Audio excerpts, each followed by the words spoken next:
My channel. இந்த வீடியோவில் என்ன பார்க்க போகிறோன்னா, நீங்கள் பிடிஓ ஆகணுமா? அப்படி ஆகணும் அப்படின்னா இந்த ஆடியோ ஃபுல்லாக கேளுங்க. இந்த ஆடியோ ஃபுல்லாக கேட்டு முடிச்சுட்டு அதுக்கப்புறம் இங்கே ஒரு ஃபார்ம் இருக்கு இல்லையா, இந்த ஃபார்மில் என்னென்ன கேட்டிருக்காங்களோ நேமு, இதில் என்னென்ன கேட்டிருக்காங்களோ இது எல்லாமே கரெக்டாக ஃபில் பண்ணுங்கள். ஃபில் பண்ணிவிட்டு இந்த மெயில் ஐடிக்கு நீங்கள் மெயில் பண்ணணும். இதில் பிடிஓ செலெக்ஷன் ஒரு 500 பேர் தான் செலக்ட் பண்ணுவோன்னு சங்கர் சார் சொல்லியிருக்காங்க. இந்த ஆடியோ ஃபுல்லாக கேட்டு முடிச்சுட்டு அதுக்கப்புறம் இந்த ஃபார்ம் ஃபில் பண்ணி மெயில் அனுப்புங்க. எல்லோரும் மெயில் அனுப்பணுமா அப்படின்னு இல்லை, யாருக்கெல்லாம் பிடிஓ ஆகணும் அப்படிங்கிறவங்க மட்டும்தான் இந்த ஃபார்மை ஃபில் பண்ணி மெயில் அனுப்பணும். எல்லாருமே ஃபில் பண்ண தேவையில்லை. யாருக்கு பிடிஓ ஆகணும் இன்ட்ரெஸ்ட் இருக்குது அப்படிங்கிறவங்க இங்கே இருக்க டீட்டெயில் எல்லாமே ஃபில் பண்ணி மெயில் பண்ணணும்.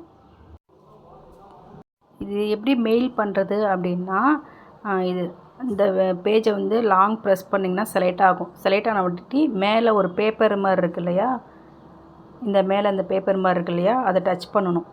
இப்போ காப்பியாக இருக்கும். இப்போ இந்த மெயில் ஐடியை டச் பண்ணணும். மெயிலை டச் பண்ணால் மெயிலுக்கு ஓப்பன் கேட்கும். ஓப்பன் கொடுத்துருங்க. டைரெக்டாக நம்ம என்ன மெயிலில் இருக்கோமோ அந்த மெயிலில் போய் உக்காந்துக்கும்.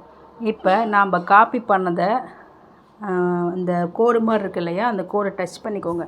டச் பண்ணால் பேஸ்ட்டுன்னு கேட்கும். பேஸ்ட் கொடுங்க. இப்போ நம்ம நோட்டீஸ் போர்டில் காப்பி பண்ணது இங்கே பேஸ்ட் ஆகிடுச்சு.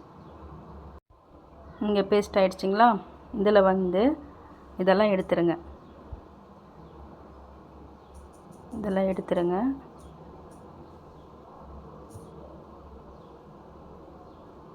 சப்ஜெக்டில் நீங்கள் பிடிஓ ஆஃபீஸர் செலெக்ஷன் அப்படின்னு போட்டுருங்க. போட்டுட்டு இதில் உங்கள் நேமு, ஃபஸ்ட்டு உங்கள் நேமு, இங்கே என்னென்ன கேட்டிருக்கோ இது எல்லாமே ஃபில் பண்ணணும். இங்கே எல்லாமே ஃபில் பண்ணிக்கோங்க. ஒன்று விடாமல் எல்லாமே ஃபில் பண்ணிக்கோங்க. இது எல்லாம் ஃபில் பண்ணிவிட்டு கீழே ஸ்க்ரோல் பண்ணுங்கள். இதில் இந்த அம்புக்குறி இருக்கு இல்லையா, இங்கே இருக்க அம்புக்குறி, இந்த அம்புக்குறி நீங்கள் டச் பண்ணிங்கன்னா மெயில் போயிடும்.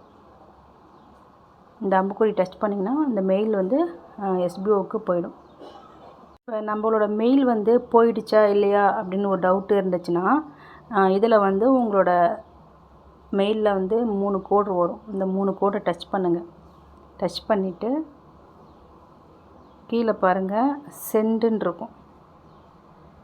இதில் பாருங்கள் இங்கே சென்டுன்னு இருக்கா, இந்த சென்டை டச் பண்ணுங்கள். இப்போ நீங்கள் மெயில் அனுப்புனது டேட்டு